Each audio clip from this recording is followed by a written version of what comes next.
Hello नमस्ते, my self Suraj Sahu from mind magma.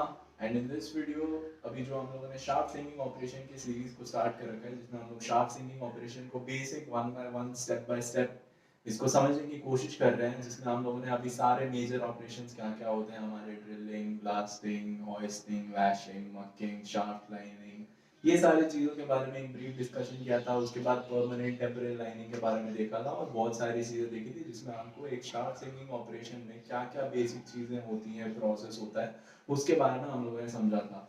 In this video we are going to continue that topic, और इस video में हम लोग जो स्पेशल मेथड्स होते हैं हमारे सिंगिंग के, उसके बारे में स्टडी करने वाले हैं। So before we start this video, make sure to like, share and subscribe our YouTube channel to get more information about mining. So let us start with the intro part.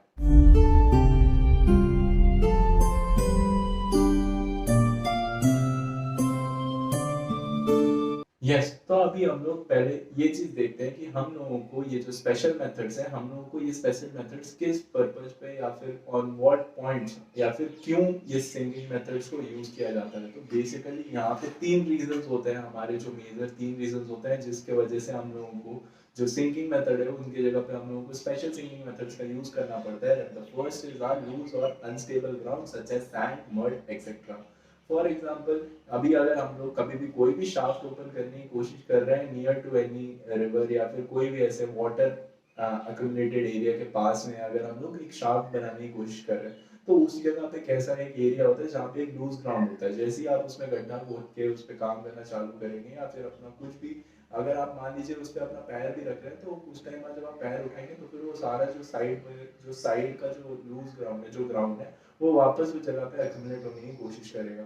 तो ऐसे situations में अगर हम लोग को sharp बनाना है, तो ऐसी जगह पे हम लोग स्पेशल सिंगिंग मेथड्स का यूज करते हैं। नेक्स्ट है हमारा एक्सेसिवली वाटर स्ट्रेटा। अगर कोई ऐसे स्ट्रेटा से हमारा एनकाउंटर हो रहा है जिसके सराउंडिंग में एक वाटर एक्यूमुलेशन है, या फिर हम लोग बोल सकते हैं एक वाटरी स्ट्रेटा है, कि जैसे हम लोग उस पर काम करेंगे तो फिर वहां से वो वाटर इनरश होने के बहुत ज्यादा चांसेस है। तो ऐसे सिचुएशन में हम लोग स्पेशल मेथड्स का यूज करते हैं। And the third one is are the combination of this two. जो पहला हमने बोला कि जो लूज सैंड या फिर मड एरिया या फिर अनस्टेबल ग्राउंड या फिर ये सारी चीजें, और फिर उसके साथ हमारा वाटरी स्टेट आ गया, तो ऐसे सिचुएशन में भी हम लोगों को एक स्पेशल मेथड्स का यूज करना पड़ता है। अगर हम स्पेशल मेथड्स के बारे में समझे, तो स्पेशल मेथड से हम लोग अपना पूरा मतलब ये पूरे प्रोसेस को कंटिन्यू कर नहीं करते हैं। हम लोग सिर्फ ये स्पेशल मेथड यूज इसीलिए करते हैं ताकि हम लोग एक हार्ड सरफेस पे पहुंच पाए, जहां से हम लोग एक नॉर्मल माइनिंग या फिर नॉर्मल सिंकिंग ऑपरेशन को हम लोग कंडक्ट कर पाए। सो अभी ये स्पेशल मेथड से स्टार्ट करते हैं। तो first one is the piling system. अगर मैं आपको एक एग्जांपल्स के साथ समझाने की कोशिश करूँ कि एक पाइलिंग सिस्टम क्या होता है, तो आप एक एग्जांपल ले सकते हैं नॉर्मल लाइक फाइल।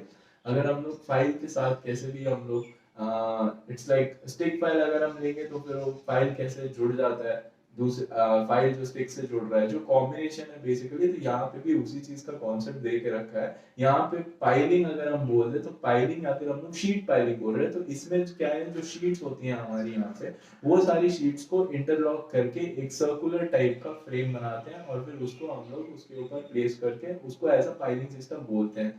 तो ये जो है हमारे जो सरफेस के up to depth of 20 metre तक इस चीज को हम लोग बना सकते हैं, कि अगर कोई भी this method is known as simply piling या फिर शीट पाइलिंग मेथड।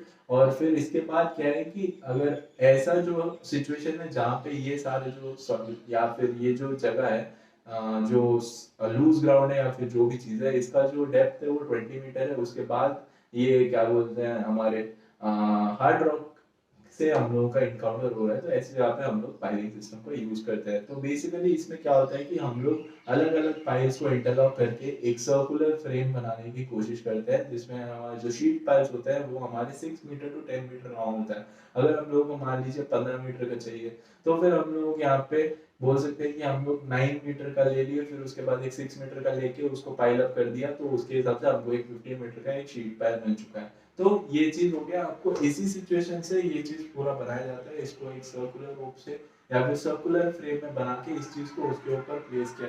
अभी जैसे ही इसको सरफेस में इस चीज को एक सर्कुलर फ्रेम में इसको सेट किया जाता है, उसके बाद इसको हैमर किया जाता है हमारे direct acting steam piling hammer से। ये चीज क्या करती है उसको, कि ऊपर से जैसे हमारा लूज ग्राउंड है, इट्स लाइक हम लोग कोई नेल को पीट के जैसे हम लोग वॉल में पुश करते हैं, वैसे ही ये चीज़ यहाँ पे हो रही है कि उसको ग्राउंड के अंदर उसको धँसाया जा रहा है, ऊपर से एक मशीन के थ्रू हैमर करके। इसको मैनुअली इसीलिए नहीं करा जाता है क्योंकि मैनुअली इतना कंसिस्टेंसी नहीं रहता है जितना मशीन में है, तो इसीलिए इसको मशीन के थ्रू किया जाता है। अभी जैसे ही ये चीज़ अंदर के अंदर जा रही होती है, उस टाइम पे जो भी अभी अभी यहाँ से जैसे ही अभी मान लीजिए कि अभी एंटर कर रहा है हमारे, तो उस टाइम पे जब वो एंटर कर रहा है तो जो भी सॉफ्ट ग्राउंड है वो चीज हमारी अंदर की तरफ आएगी, वो सॉफ्ट ग्राउंड नीचे से ऊपर की तरफ आएगा, वो सेंटर शाफ्ट वाले एरिया में, राइट। तो उसको निकाला जाता है।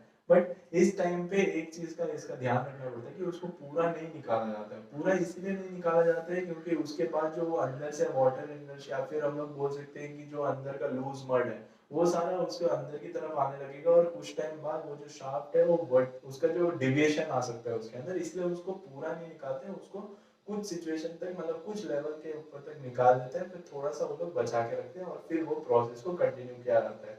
फिर यही प्रोसेस उसको वहां तक कंटिन्यू किया जाता है जहाँ तक हम लोग हार्ड रॉक पे ना पहुंच जाए, और फिर उसके बाद जैसे ही हार्ड रॉक पे पहुंचते हैं उसके बाद हमारी परमानेंट लाइनिंग को हम लोग कंस्ट्रक्ट करना चालू कर देते हैं, और फिर उसके बाद हमारा सिंकिंग प्रोसेस स्टार्ट हो जाता है। तो ये था हमारा पूरा एक पाइलिंग सिस्टम। अगर हम पाइलिंग सिस्टम को बेसिक समझने की कोशिश करें तो ऐसे सिचुएशन में इसको यूज किया जाता है जहाँ पे हमारा लैंड या फिर लैंड सैंड का या फिर अनस्टेबल ग्राउंड का या फिर मड का प्रेजेंस है, उस जगह पे यूज किया जाता है। तो बेसिकली इसमें स्टील पाइल्स होती है जिसको एक सर्कुलर फ्रेम में वो सारे स्टील पाइप को हैमर डाउन करके उस रिच तक पहुंचाया जाता है जहाँ पे हम लोग और मिट्टी निकालते रहते हैं जैसे हैमरिंग प्रोसेस चल रही है, और फिर उस सिचुएशन तक पहुंचते हैं जहाँ पे हम लोग का हार्ड रॉक तक पहुंच रहा है। तो ये बेसिक मतलब था हमारे पाइलिंग सिस्टम का। ये चीज हो गया हमारे पाइलिंग सिस्टम के